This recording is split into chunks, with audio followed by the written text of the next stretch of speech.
এই মাস যদিও ভাষার মাস, আমরা ভাষার মাস পালন করতে হলে ফাল্গুনের 8 তারিখে করা দরকার ছিল, যেহেতু বাংলা ভাষা। এটা 21শে ফেব্রুয়ারি কোন নিয়তে কোন জায়গা থেকে পেয়েছেন আমি এটা এখনো, ইংরেজি তো আমাদের ভাষা না, উর্দু আমাদের ভাষা, আমাদের মাতৃভাষা পিতৃভাষা, মায়ের ভাষা বাবার ভাষা, দুইটাই কি আলহামদুলিল্লাহ। আপনি কথা আশা করছেন বুঝেছে। আন্তর্জাতিক খ্যাতি সম্পন্ন হাফিজ মাওলানা মুফতি আমির হামজা সাহেব কুষ্টিয়া আলোচনা পেশ করছে। হাফিজ মাওলানা মুফতি আমির হামজা সাহেব কুষ্টিয়া অযোগ্যতার আলোচনা পেশ করার জন্য সবিনয় অনুরোধ করা হচ্ছে। আলহামদুলিল্লাহি রাব্বিল মাশরিকাইন ওয়া রাব্বিল মাগরিবাইন الذي خلق كل شيء زوجين وأوجب علينا الإحسان بالوالدين ونشهد أن لا إله إلا الله وحده لا شريك له وأشهد أن محمدًا عبده ورسوله سيد الكونين صلى الله عليه وعلى آله وصحبه وأتباعه أجمعين ليلا ونهارا في الطرفين. فقد قال الله تعالى في كلامه المجيد وبرهانه التوحيد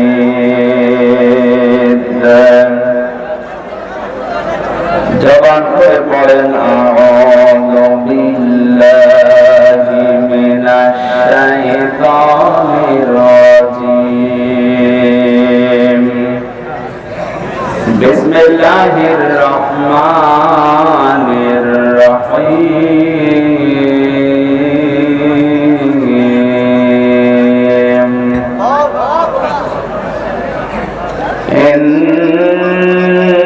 ইন্নামাল মুমিনুনা আল্লাযীনা ইযা যুকিরাল্লাহু ওয়াজিলাত قلوبهم وإذا تليت عليهم آياته زادتهم إيمانا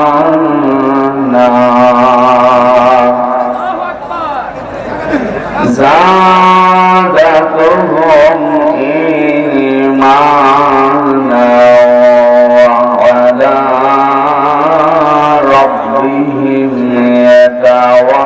يتوكلون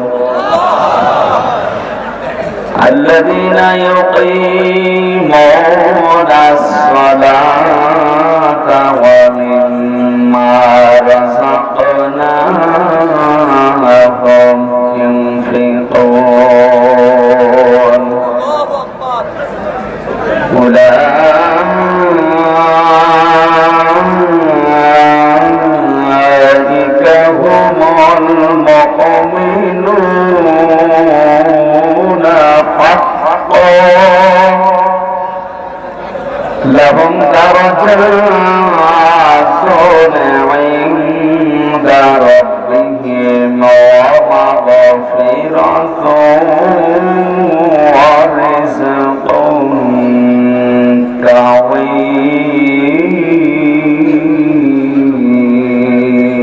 كريم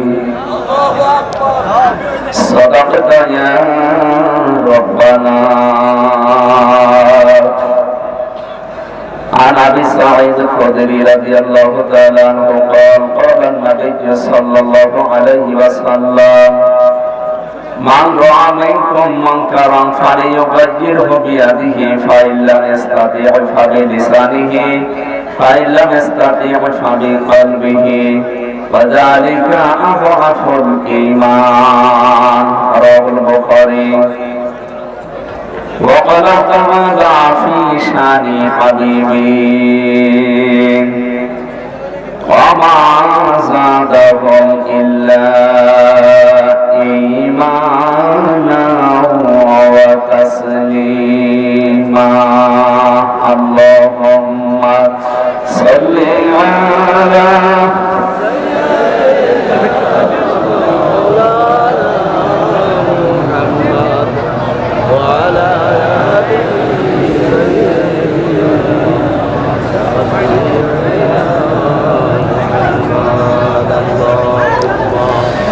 রেখো না মনেতে ভয় বান্দা খোদার, দূর হয়ে যাবে বাধা সব।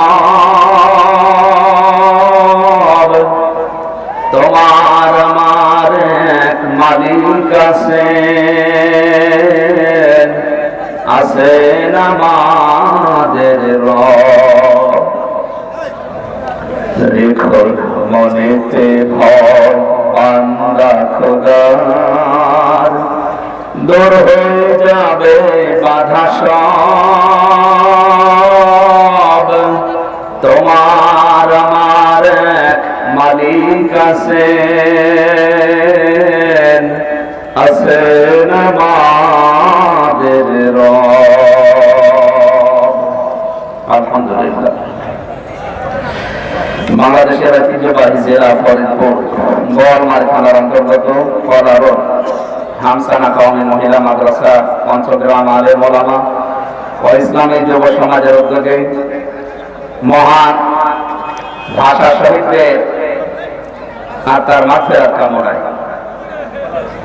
তাফসীর কোরআন মাহফিলের স্বনামধন্য সভাপতি, মাহফিলের প্রধান অতিথি আমাদের মাননীয় মেয়র জনাব সেলিম রেজা রিপন ভাই, আজকের মাহফিল বাস্তবায়নের জন্য যারা শ্রম দিয়েছেন, বিশেষ করে আপনাদের এলাকার সন্তান জনাব ইকরাম হোসেন, জনাব আনোয়ার চৌধুরী, হাফেজ মাওলানা হাসমতুল্লাহ, জনাব মোহাম্মদ চৌধুরী, জনাব হাফেজ মাওলানা নাইমুর রহমান নাইম ভাই সহ পঞ্চগ্রাম সমিতির সম্মানিত সদস্যবৃন্দ, মঞ্চে বসা ওলামা ইকরাম, সামনে বসা মুসলমান ভাইরা, পর্দার আড়ালের সম্মানিত মা এবং বোনেরা, প্রশাসনের ভাইরা, প্রাণপ্রিয় ফরিদপুরবাসী, দল মত জাতি বর্ণ ধর্ম নির্বিশেষে কোরআনের এই অনুষ্ঠানে যারা এসেছি ইবাদত মনে করি, খুশি হয়ে বলছি আলহামদুলিল্লাহ।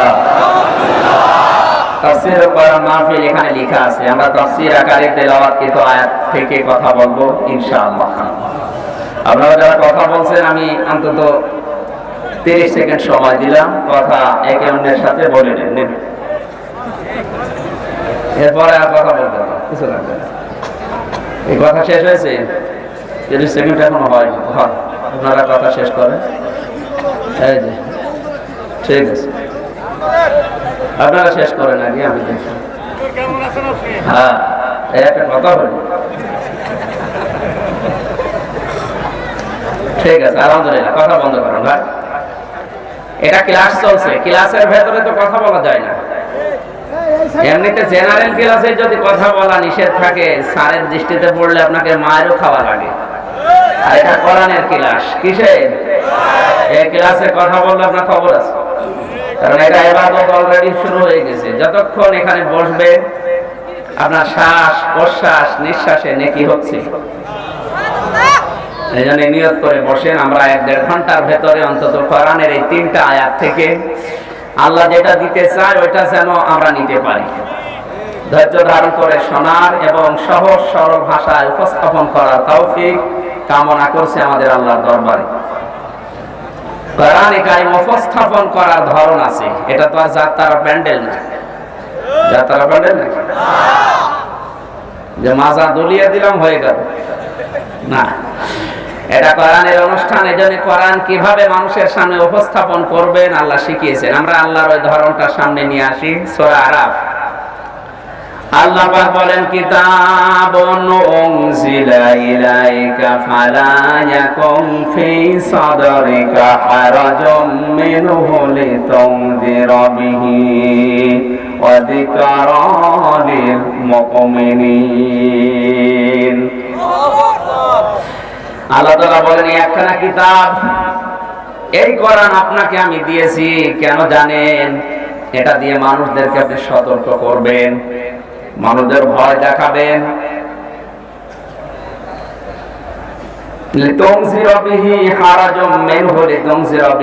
কোরআন দিয়ে যখন মানুষদেরকে সতর্ক করবেন, ভয় দেখাবেন, ওই সময় যেন আপনি ভয় পাবেন না। আপনার মনের ভেতরে কোন সংকীর্ণতা, দ্বিধা, দ্বন্দ্ব, সংশয়, সন্দেহ এগুলো যেন কাজ না করে। কারণ আপনি সাধারণ কোন অনুষ্ঠানে কথা বলছেন না, এই কথা বলার দায়িত্ব ছিল আল্লাহর নিজের। আল্লাহ নিজে যেহেতু এসে ফরিদপুরের মানুষের সামনে বলা এটা মানায় না, এই জন্য আমাদের মতো মানুষদেরকে আল্লাহ দায়িত্ব দিয়েছে।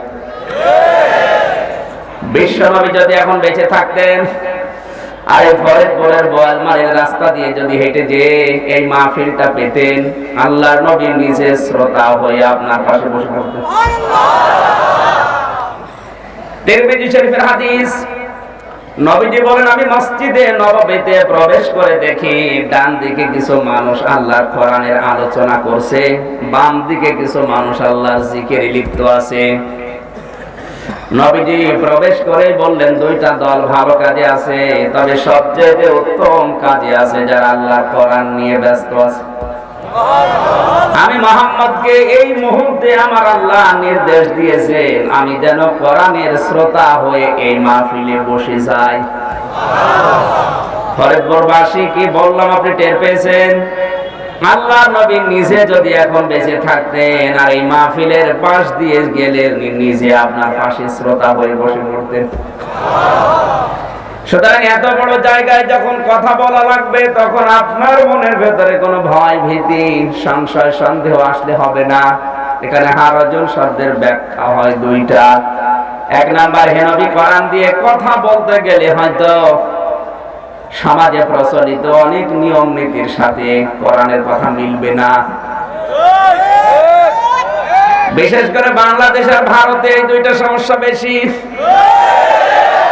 কোরআনে কারিমের সঠিক কথা বলতে গেলে এই দুই দেশে অনেক বানানো ইবাদত আছে যেগুলো মিলে না। আমার এই ছোট্ট মাথায় প্রায় আমি 37টা অলরেডি পেয়েছি। আমার সামনে 2-3টা আসবে, ব্যাখ্যা আসলে বলবো ইনশাআল্লাহ। কোরআনের কথার সাথে যখন সমাজে প্রচলিত নিয়ম নীতি মিলবে না, তখন যারা আপনাকে নিয়ে এসেছিল তখন তারা হাদিয়া তোফা নাও দিতে পারে। আপনি এই ভয় করবেন না। এই কথা বলছো কে? কাকে?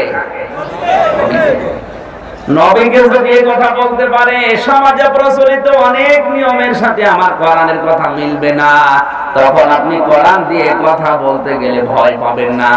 মনে করবেন হাদিয়া তোফা না জানি বন্ধ হয়ে যায় নাকি, নজর নিয়াজ বন্ধ হয়ে যায় নাকি, না জানি আমারে আবার রাগ করে নাকি, মন খারাপ করে নাকি।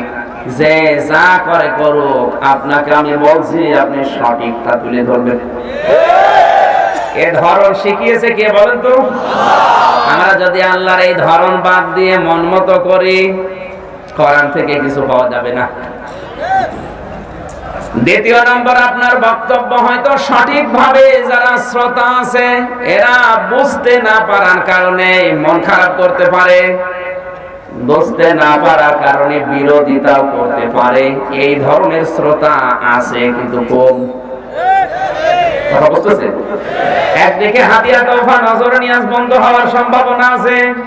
দ্বিতীয় নম্বরে যারা বুঝবে না, না বোঝার কারণে অনেক শ্রোতা আছে মন খারাপ করতে পারে, বিরোধিতা করতে পারে। এই দুইটা যে ব্যাখ্যা বললাম বাংলাদেশের সাথে মেলে না, 100 মিলে গেছে।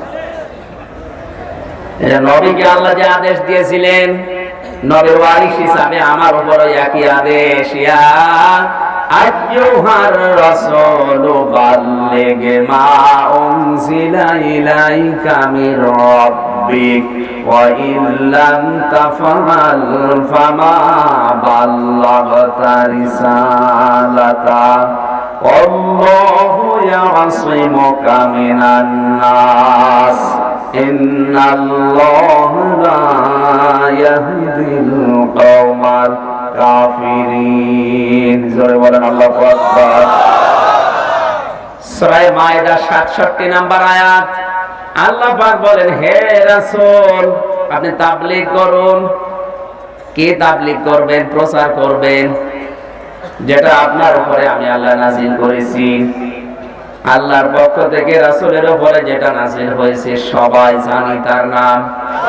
সুতরাং তাবলীগ করা লাগবে শুধুমাত্র একমাত্র কেবলমাত্র কোরআনের। আল্লাহ খুব ভালো করে জানে কোরআনের তাবলীগ করতে গেলে সমস্যা আসবে, বিপদ আপদ আসবে। এমনকি বিশ্ব নবী যতদিন পর্যন্ত কোরআনের তাবলীগ করেননি পুরা আরব জাহানে তার একটা শত্রু ছিল না। যেদিন 40 বছর বয়সে কোরআন পেলেন 63 বছর পর্যন্ত প্রচার করলেন। 23 বছরে তাকে 82 বার ডাইরেক্ট হত্যা করার জন্য ইহুদিরা চেষ্টা চালিয়েছে। মানুষ তো একই আছে। 1 থেকে 40 বছর পর্যন্ত তার কোন শত্রু আরব জানে নেই। কেউ কোনোদিন চিন্তাও করে না যে লোকটাকে মারা লাগবে। একই লোক কোরআন পাওয়ার পরে কি প্রচার করেছিলেন, কি তাবলীগ করলেন যে 82 বার তাকে ডাইরেক্ট মেরে ফেলার জন্য ইহুদিরা চেষ্টা চালিয়েছে, পারে নাই। আল্লাহ বলেন, আল্লাহু ইয়াসিমুকা মিনান নাস, মানুষের ষড়যন্ত্র থেকে আপনাকে আমি আল্লাহ বাঁচাবো। বাঁচিয়েছি না বাঁচাবো? হ্যাঁ, ইয়াসিমু মজারে, বর্তমান ভবিষ্যৎ প্রেজেন্ট ফিউচার। হে নবী শুধু আপনাকে না, কিয়ামত পর্যন্ত তার আপনি থাকবেন না। কিন্তু কিয়ামত পর্যন্ত আপনার এই দায়িত্ব যারা কাঁধে তুলে নেবে, যারা সঠিকভাবে কোরআনের তাবলীগ করবে, ওরা যদি বিপদে পড়ে ষড়যন্ত্রের শিকার হয়, আমি আল্লাহ আছি, আমি বাঁচাচ্ছি, বাঁচাবো। কিন্তু আইল্লাম তাফআল ফামা বাল্লাগতা রিসালাতা, আপনি যদি আপনার উপরে অর্পিত দায়িত্ব তার মানে কোরআনে কারীম প্রচার করার এই দায়িত্ব পালন না করেন, আপনি যেন রিসালাতের দায়িত্ব পালনই করেননি। বিশ্ব নবীকে যদি আল্লাহ এই কথা বলতে পারে, আমি তো ছোট মানুষ, আমাকে তো বলা স্বাভাবিক। এজন্য আমার ঈমানের তাকিদে জোর করে হলো বলা লাগে। সঠিক কথাটা বলতে দেওয়া লাগবে। মানতে পারেন না, ওটা আলাদা বিষয়। আয়াতের ভেতরে যা আছে সঠিক, এটা কি তুলে ধরা পরিবেশ আছে তো? রাত বলতে বলে ঠ্যাং তুলে ফেলেছে। এত সস্তা বেড়ে যায় তাফসীর মাহফিলে, ওয়াজ মাহফিলে আসলে হাত তুলতে পারবে, ঠ্যাং তুলে ফেলেছে। এখান থেকে বের হয়ে গেলে আগে যাচ্ছে। আমরা এরকম হতে চাই না।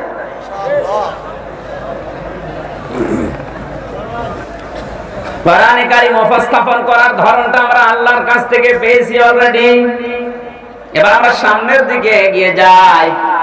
আল্লাহ রাব্বুল আলামিন জানিয়েছে, ওয়ানজালনা ইলাইকাদ যিকরা লিতুবাইয়িনা লিন-নাসি মা নুযিলা ইলাইহিম ওয়া লাআল্লাহুম ইয়াতাফাক্কারুন।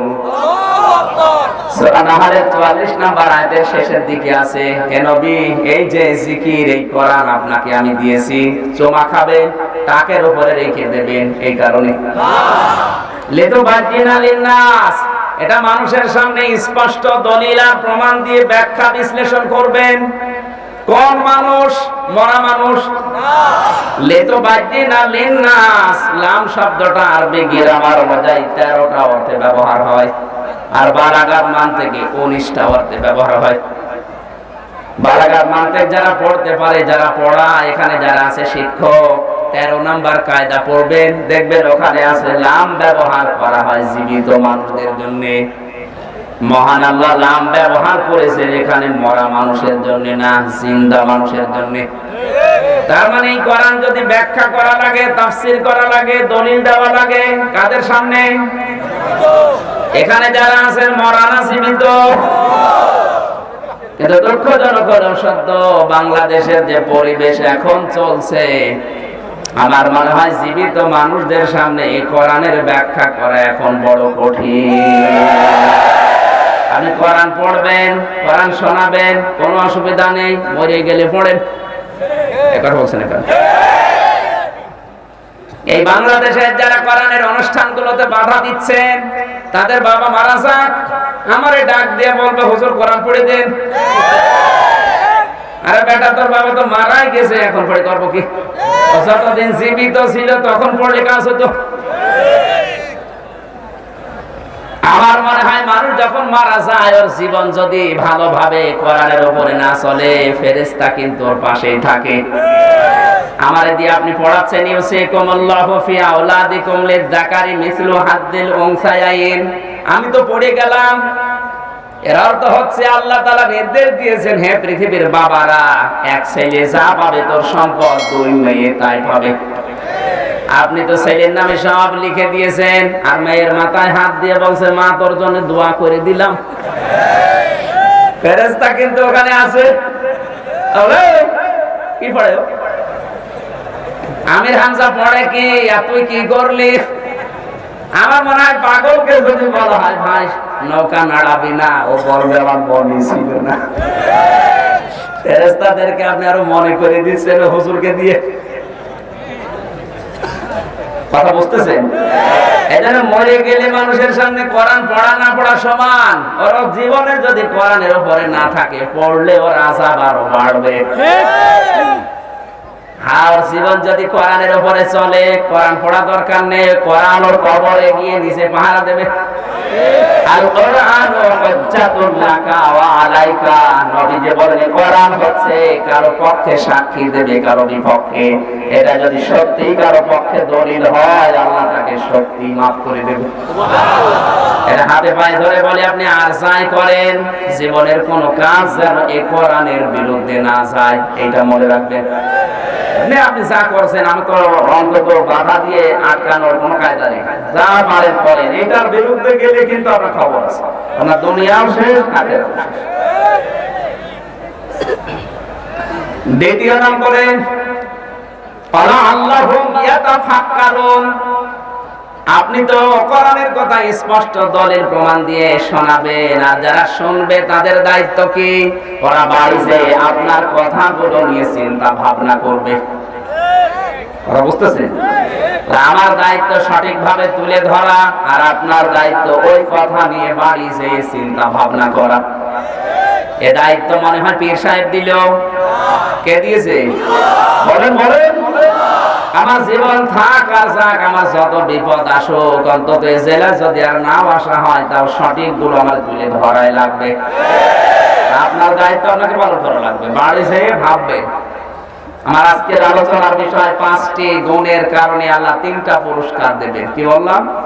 5টি গুণ যদি অর্জন করতে পারেন, তাহলে 3টা পুরস্কার আল্লাহ নিজে দান করবেন। এই সাবজেক্টের উপরে কথা বলবো তাফসীর আকারে ইনশাআল্লাহ।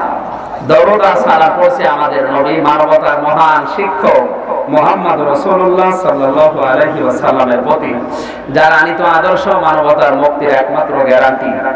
আমি প্রথম শব্দ বলেছি মানবতার বন্ধু মুহাম্মদুর রাসূলুল্লাহ সাল্লাল্লাহু আলাইহি ওয়াসাল্লাম। দরুদ পড়েছি যার উপরে, তার প্রথম পরিচয় কি বলেন তো?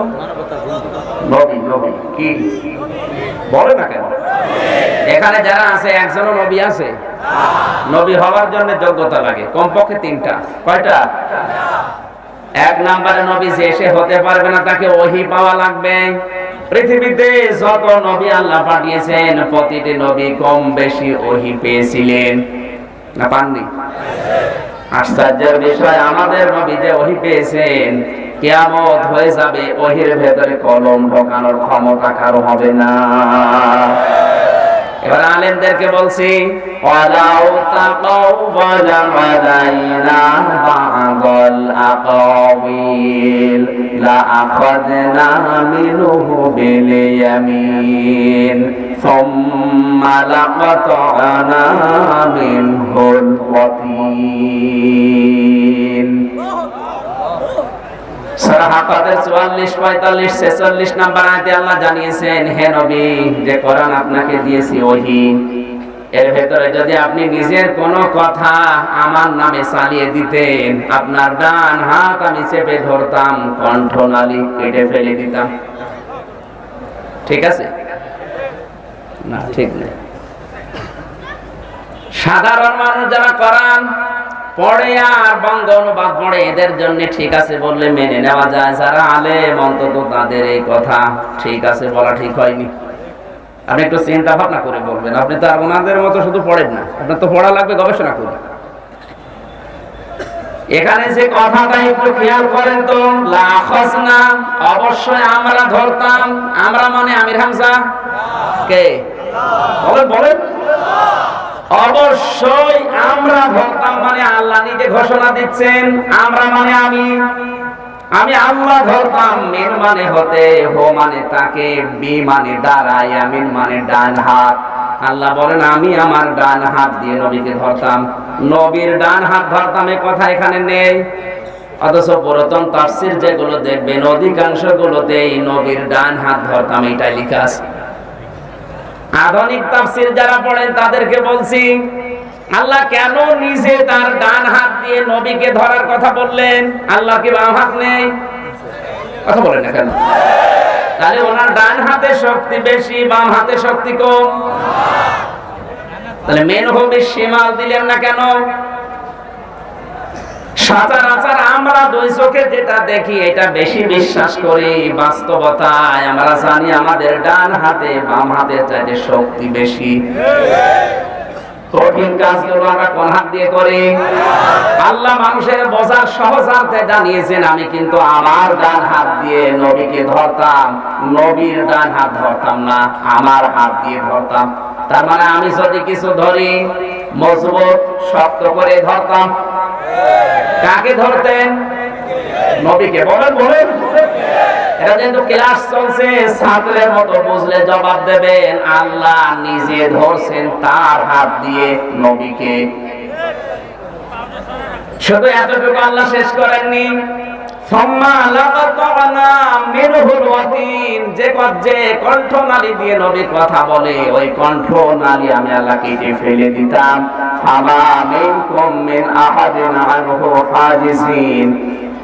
এবং কি এ ব্যাপারে আমাকে বাধা দেওয়ার মতো কেউ সক্ষম ছিল না।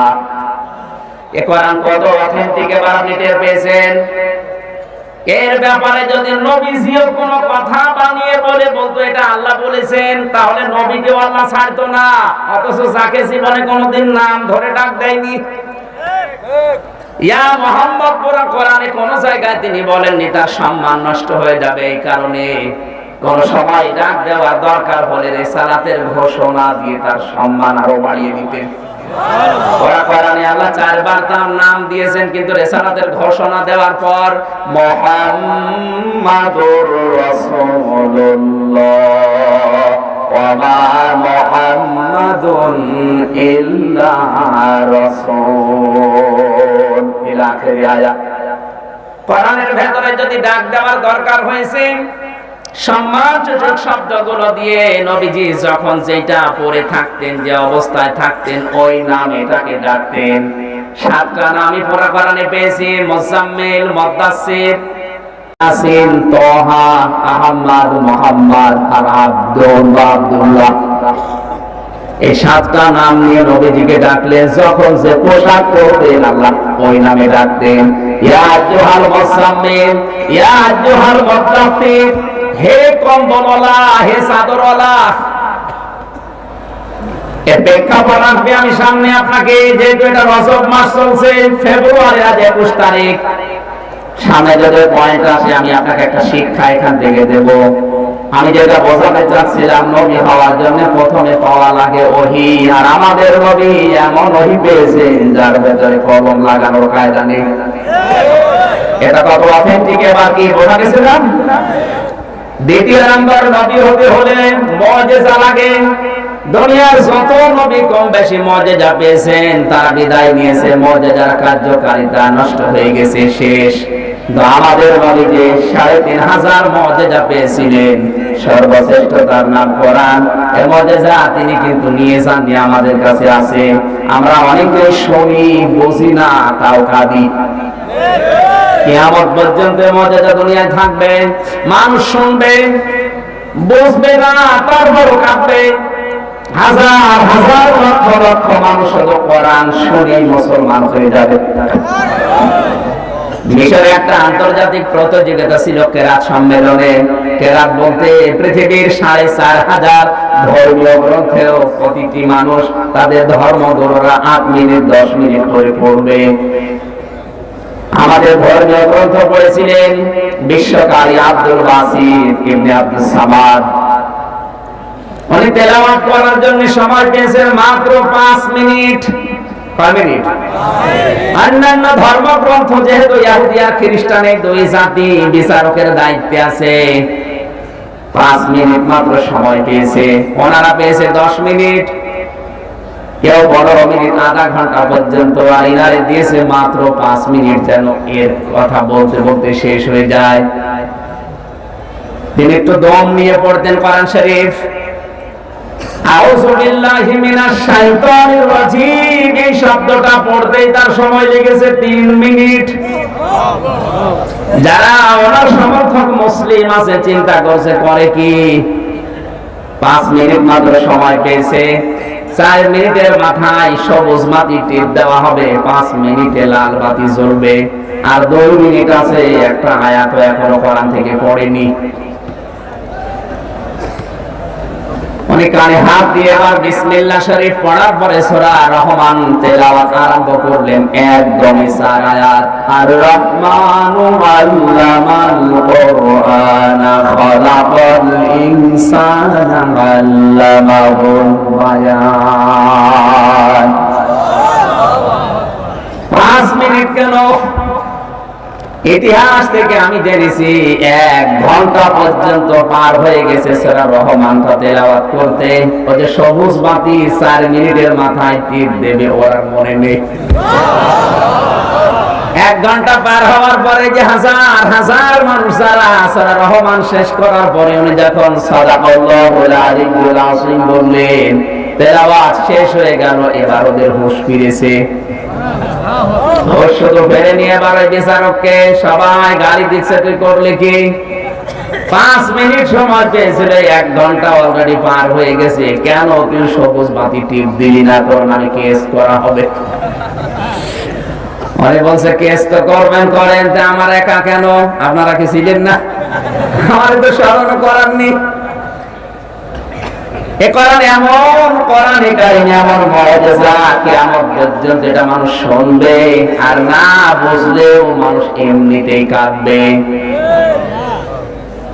আল্লাহ রাব্বুল আলামিন জানিয়েছেন, ওয়াইদা সামিউ মা উনজিলা ইলার রাসূলি তারা আয়ুনাহুম তাফিদু মিনাদ দামি মিম্মা আরাফু মিনাল হক يقولون ربنا آمنا فاكتبنا مع الشاهدين।